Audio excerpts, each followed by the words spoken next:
Testing 1, 2, 3. We'll soon find out when Microphone check. Microphone check. You're going to do some rapping? Huh? You're going to do some rapping? Can you rap? No. Or was you more of like a dancer? I'm old school. What does that mean? I'm like songs that tell a story. Luther Vandross. Oh, you know what I mean? Teddy Pendergrass. Oh. You know, Freddie Jackson. Teddy Pendergrass had some really bad luck in his life. He was a proper gallus. He had women all over the place. Fantastic singer. Beautiful. The most romantic tunes. The songs tell a story. Now, the songs just Are we on? Yeah. Oh. Yeah, now they don't tell a story. They just abuse people and mock. Some people like abuse. Wow. I'm not tolerating it, I'm just saying. Peace in this world, wow. Talk to me. Well, you cussed me out yesterday. Yeah, I did. You said you weren't coming to Sheffield. No, I said I wasn't coming to the fight, Johnny. Well, you know what I mean. You cussed me out yesterday. But you went off and didn't even say... I came in to say hello. You gave everybody love. You cussed me out. And you didn't even do it privately. You did it in front of everybody. Because we made me look like a butts.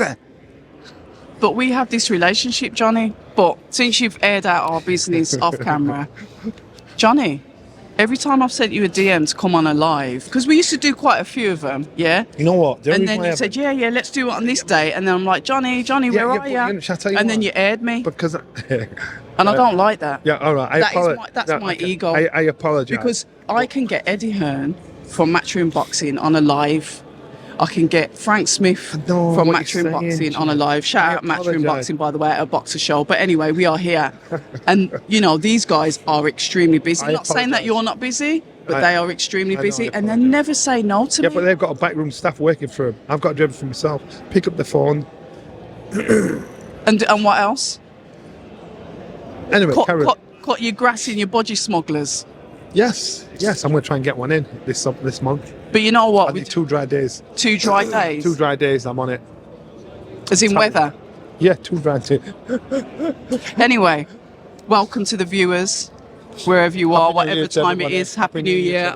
I am here with the lovely, he is lovely actually, and we have got a good relationship really, Johnny Nelson. And we're at a boxer show in Sheffield, your hometown, and it's the press conference for True Grit. I like that name, and I also like that top fight between Callum Simpson and Steed Woodhall, and it's going under the radar. Steed Woodhall is an extremely talented fighter, and I do believe this is going to be a good test. It is a good fight, I think, for Callum. Callum's a very talented guy. He is. Before Boxer even signed him, you know, I know about Callum. Callum was a sparring partner for a lot of these men coming through, and so when I heard Boxer sign, I thought, you've got a good shout there.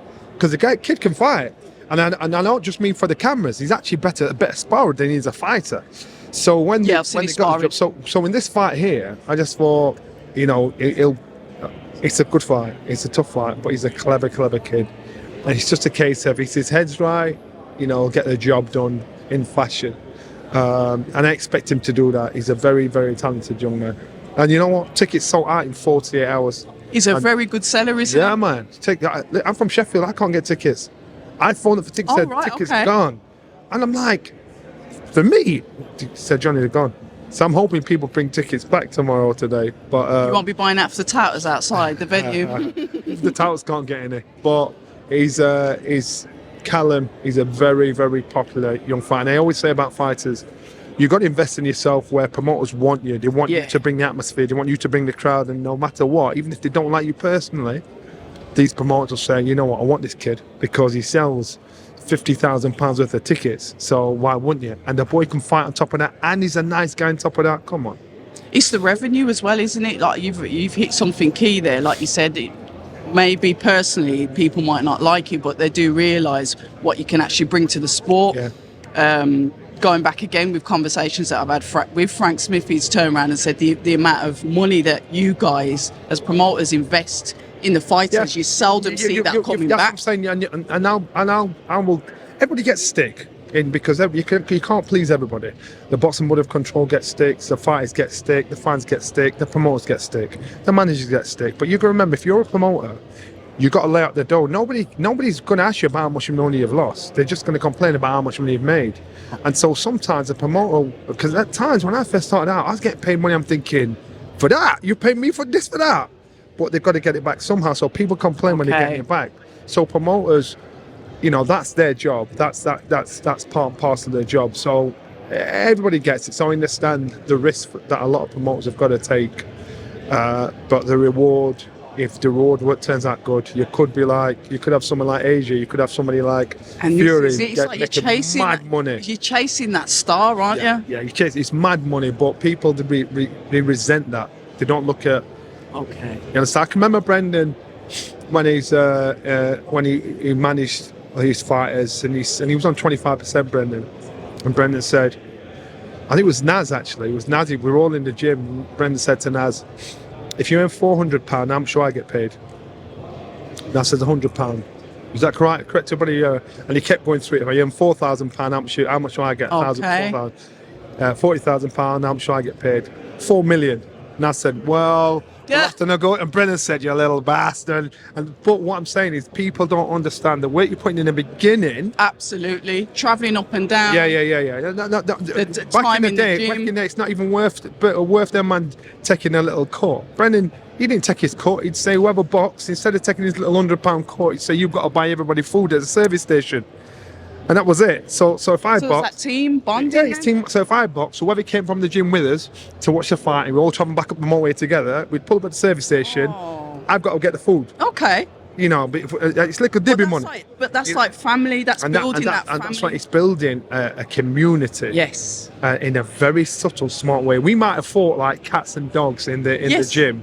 But when we moved out of the gym, we were like a pack of wolves. And, I love that. And that's not just being a coach. That's being a people person, making people work together, and success breeds success. You know what other trainer that I've seen doing that now? You mentioned that, Adam Booth. Yeah. When he used to walk, every single fight that his fighters were on, whatever promotional company, whatever card, they'd walk together. And they'd ring walk as well. Mm-hmm. And it was like, I used to look at that and admire it and say, that kind of family mentality. Yeah. So the first time I went to London to like proper go to London to go somewhere out apart from my brother's house, Brendan took me down and I went to the Savoy, to the boxing writing dinner at the Savoy. I was 6'50". I'm still at school actually. Really? But he borrowed me one of his jackets. So, and to get dressed up, he said, "Come on, we're getting on the blag." And Brendan could blag everywhere. And I went to Savoy, and chandeliers. I'm like, Ross, nobody's going to believe this when they go back to school. But at such a young age, Johnny. But what he said was, I want you to see this and be around this. Vision. So when it's your turn, you're not an idiot. You're not shocked by it. You're not impressed by it. You're not sucking in by it. Starstruck. And he did it to us all. He did it to us all, and anybody that remembers Brendan back in the day, they know for a fact. They remember little snotty nose and ass. They remember Errol Graham. They remember me. They remember us all like on the blag trying to get tickets. But that's the fun. The fun stopped when people knew who you were and said, "Here's the ticket." I'm like, "Sure, you give me the ticket. Right. I want the ticket." Chase. Yeah. It was the chase. It's the hustle. It's the hustle. He taught us to think. And I think you've mentioned that before. So everything was always about thinking from in the ring to outside the ring. Yeah. You know, it's nice to hear that you still talk about him and the effect that he's had on you, because even all these years after he's passed, there's so many teachings that he's passed on to you. It falls on them out. Yeah. And I think, and you'll pay that forward. Yeah, you'll probably even treat your kids certain things with your kids. You'll be the same of how he was. You can always tell, and that's why when I see fighters and managers and the politics of boxing today, I look at it and I think, why? And you can see straight through the BS, and you can see how the players playing out. And sometimes you've got to play the fool to catch the wise, because you've got to be smart with how you drop it.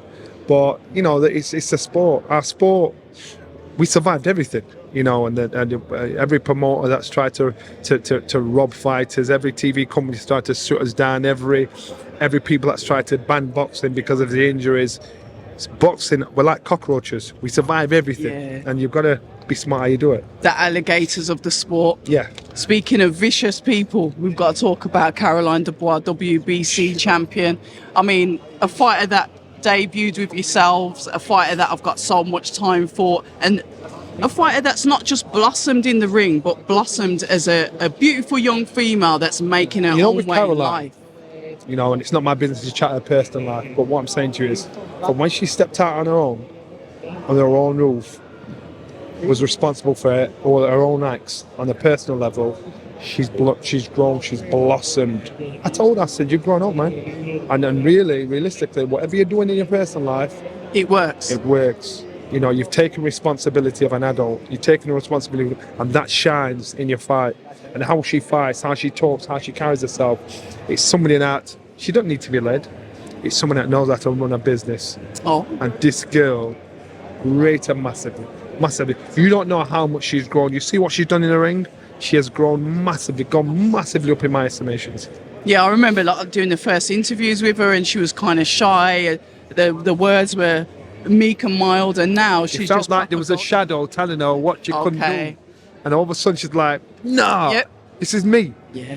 Now we're seeing who she is. Yeah. You know, a fight, I know that obviously she's got her opponent, obviously she's going to defend the belt, but a fight that I really would like to see in the future, and I've envisaged it for a while now, is Lauren Price versus Caroline Dubois. I know it's a fight that's eventually going to happen. I spoke to Ben about it, but to see them two sharing a ring in the future is really exciting. It is exciting because they're both very talented fighters. Aggressive. Yeah, aggressive, talented fighters. One's cuter than the other. One's more aggressive than the other, wears the heart on the sleeve.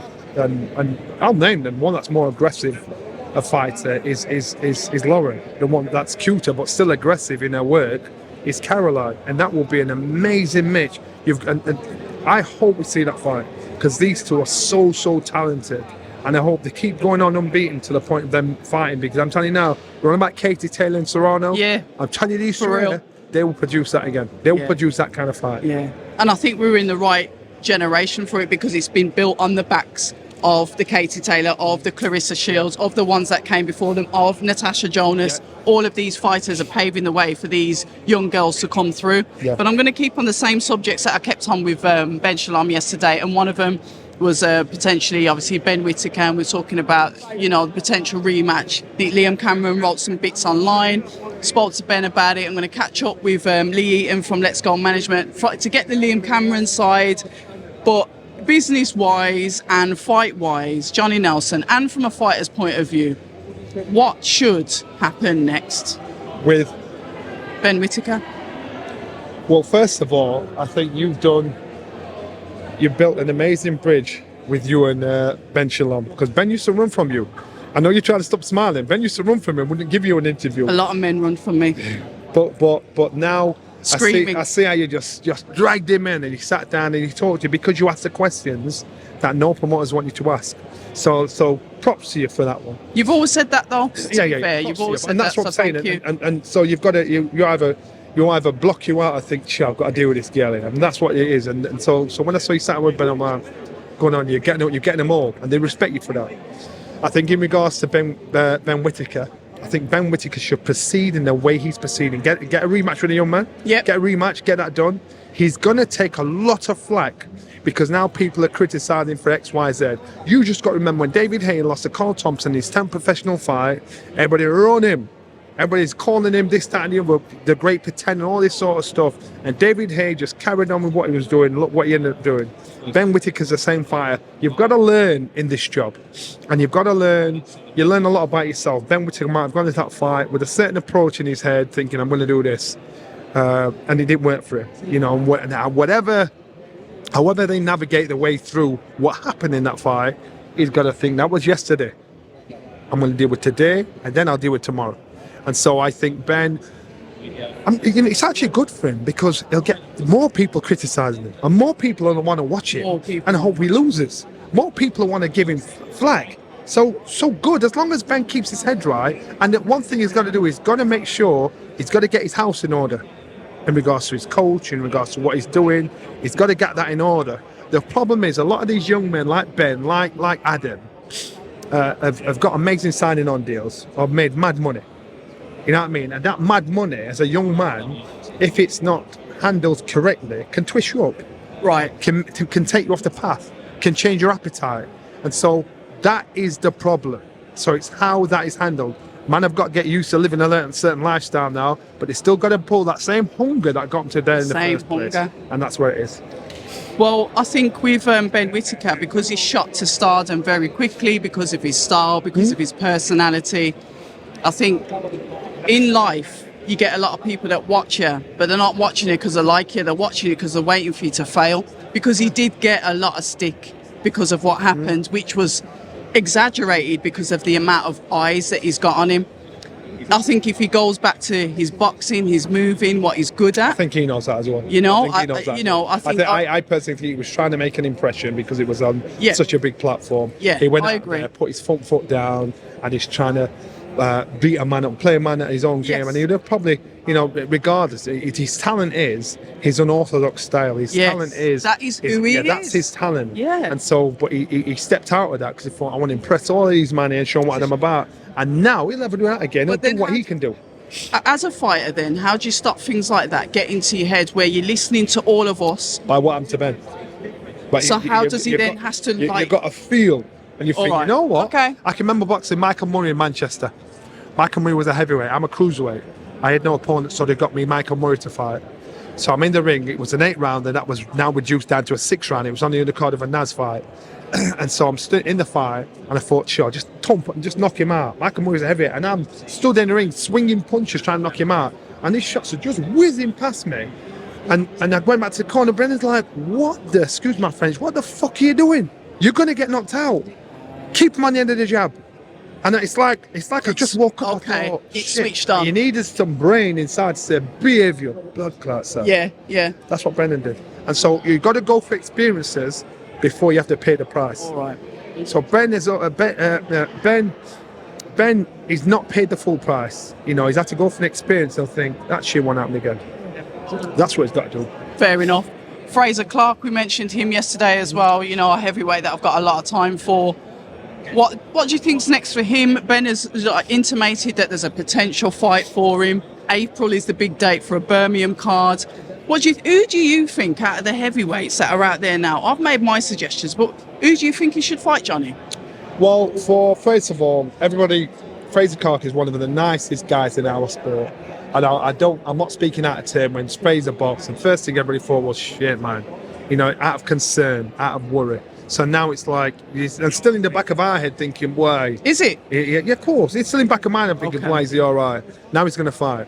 So let's let him dip his foot back in the water again, and then we'll talk about opponents after that. But I wouldn't just slam him straight in. So just let him get back in it again. Okay. Because the knockout he had was to me, it was gruesome. It was like, I didn't want to see that. And it was scary. And I'm an ex-fighter.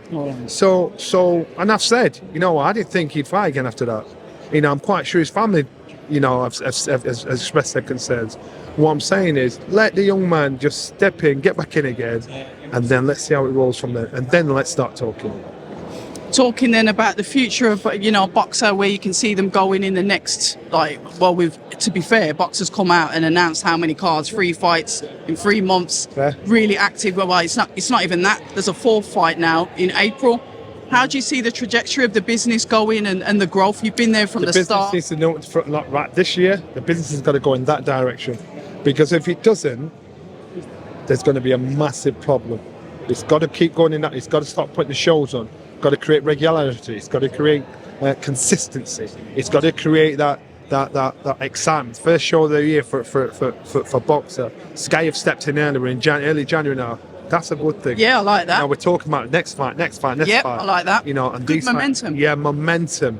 And because it's not just the TV companies you've got to keep happy, it's the fans you've got to keep happy. It's the fighters that you want to keep happy so they don't get bored and walk off. That's the difference. So what they're doing now, they need to be consistent with it. But that's how it's always been. For one reason or another, that hasn't happened. So now we're in a position where it's happening. So that's how it should be. All right then, I'm going to skip and jump over the other side as a final question then. Obviously, we saw Usyk and Fury go at it again. There's some suggestion, I don't know where it came from, what channel it came from, that Anthony Joshua's potentially said, the best fight for him is Tyson Fury. Without a doubt. How do you think it goes? I don't know if he had. Listen, let's just remember. Yeah. Because sometimes when I'm told Anthony Joshua said this or Tyson Fury said that, I'm reacting to that. And these men have probably never said it. And I'm quite sure when them man here... And that's what I said, I can't give you the credit. I'm quite sure Johnny Nelson said this or Matthew Martin said that. Not one of these people are going to be back thinking, why has he said that? Whereas in reality, so if Anthony Joshua has said that, all right, he said it. That's what I think too. Yeah. I think these two fighters, the biggest fight that's out there for them two is each other. Is each other. They can't risk fighting anybody else next. All right. because if they lose, it value? affects the market value of that fight. And realistically, now what is their aspiration? You're boxing because you want to be the best. They both now know they cannot beat Usyk. And if you've been at the top of the world and you're used to a certain lifestyle, a certain mentality, and all of a sudden you realise you're not the best, it changes your hunger, changes your appetite, especially if you're a millionaire, you know, and you've got mad money, you don't have to do it. You don't need it. Yeah, you don't have to do it. So these guys, same for Fury, same for AJ, are each other. Nobody else. Who wins? You know what? If you're looking on last performance, you've got to say Fury. If you're looking on last performance, that's how you've got to do it. But then you look on, take the last performance of AJ, I'd have said AJ. But you've got to look on last performance. And AJ can't be pissed off at it. And Fury can't be pissed off at it. I hear that. It's facts. Yeah, we love it. Listen, Johnny, I'm going to go because I know you got people to speak to. It's been a pleasure. Always a pleasure. Answer your DMs. Happy New Year. It was my birthday the other day, you know. Guess how old I am? 57? 58. But you're not supposed to say that. You say younger. No, but I know how old you are, Sure. sort of. Remember, I'm 47. I think we're about 10 years apart. You're 47? Yeah. I thought he's 40. I thought he was like 52. No, I'm 47. Sorry to upset. Is that why you chased me down? Because I'm around your age? Should we start some rumours? That's a lie. It's a joke. Keep your pants on, Johnny. Until the next time, before I get you into any more trouble. Bye. People say I'm toxic, and honestly, I don't care.